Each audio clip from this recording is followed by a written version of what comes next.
Hello guys, what I'm going to show you today is how you can animate a logo using Adobe Express. Now it's going to be very simple, but I'm going to recommend that you try to have your logo in a PNG format, because if it's a JPG, it's going to be very difficult because the logo is not going to animate alone, but also with the background. So you don't want that. You want to have a transparent background, okay?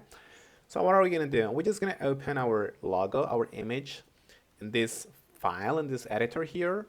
You can just click on any, image, and you can kind of remove it and just add your own to get here. But yeah, and now we're just gonna click on our image, on our logo, as you can see, and I'm gonna click on effects, animation actually, and I can click on wobble, barn door, circle, fade, flicker, and many different more that you have in here. Okay, so just select your preferred one. I like the wobble one, and you can click on this little menu to kind of increase the speed, the springiness of it, and the squeezing of it.